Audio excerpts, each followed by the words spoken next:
Well, I got to use my 1755 Oliver to bale some round bales finally. I bought it this spring with the intention of baling round bales, but I've been having trouble getting it running right. I finally got it running right, and boy, oh boy, does it work good for round bales.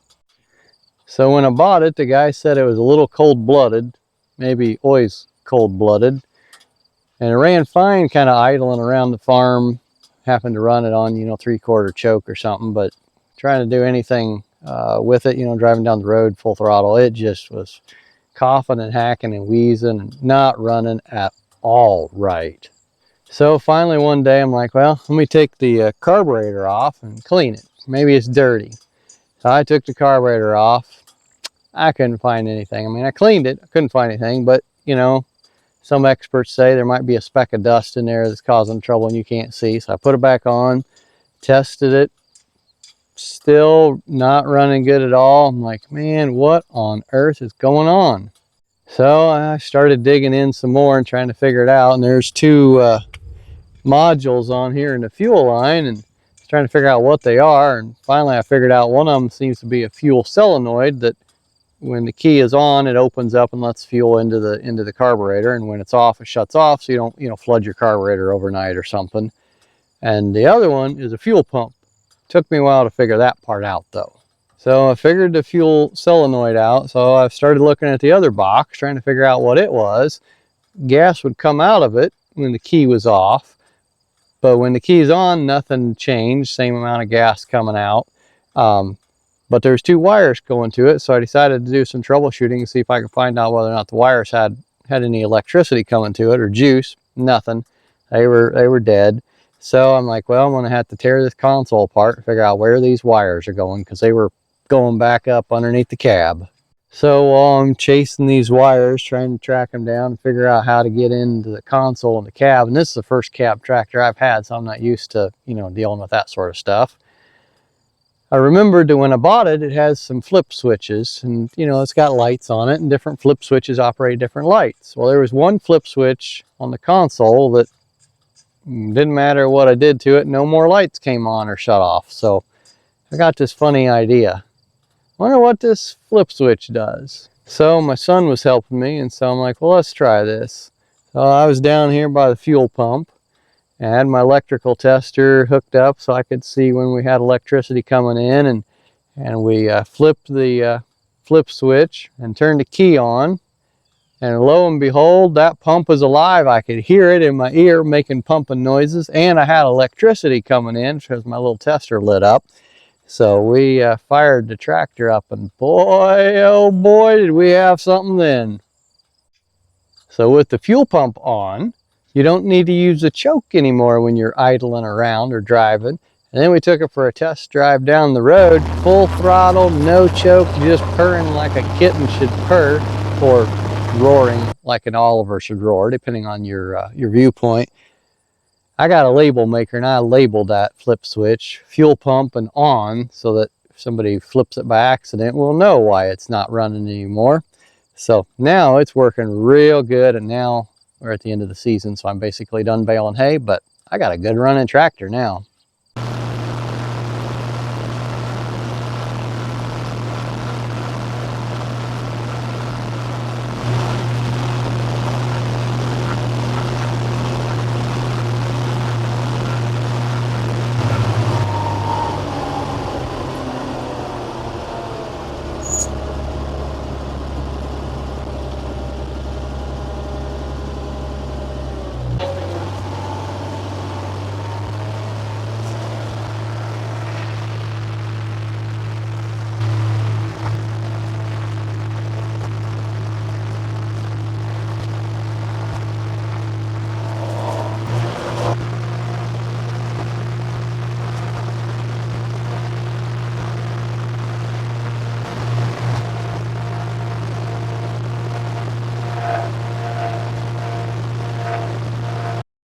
The first time I used the 1755 with the round baler, I had a terrible time making bales. Matter of fact, I couldn't keep this pressure gauge running right, so I thought that I had a hydraulic problem with the 1755. Ended up, I made one bale too big, broke a shear bolt, Ended up dumping it untied because I was pretty confident I was going to break more shear bolts. And the next couple bales I made too loose because I was scared to break the shear bolt and damage it. But then I figured out it wasn't the 1755. So what I found out was the hydraulic cylinder that was over on this side was leaking crazy. So that's why I wasn't able to maintain pressure, because this soft core baler, it builds pressure up, and then as the bale gets bigger, it increases the pressure, and that's how you know when you've got your bale packed. So I ended up taking a different cylinder off my parts baler, rebuild it, didn't put the right seals on it, but I put some new seals in and put it on here. It's working better, not perfect, but better. And I ordered the proper seals, and so I'm just waiting to get those in, and then I'm going to rebuild 2 of these hydraulic cylinders and replace them, because right now I've got to watch while I'm baling, and I have to keep applying a little bit of pressure from time to time because something's seeping just a hair in one of the hydraulic cylinders. So the goal is I shouldn't have to hit it and build any more pressure from the hydraulic system while I'm making a bale.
So last year I round baled with my 1800.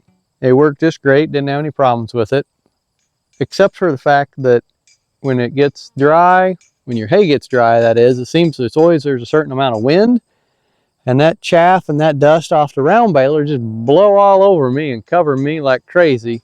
And so I'm like, boy, if I had a cab tractor, that might keep me from inhaling every bit of dust off of the baler. So the 1755 came up on auction, and so I ended up buying it.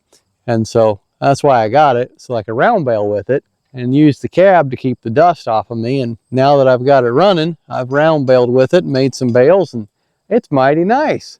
I don't take in near as much dust as what I did with the 1800 with no cab, so I'm happy.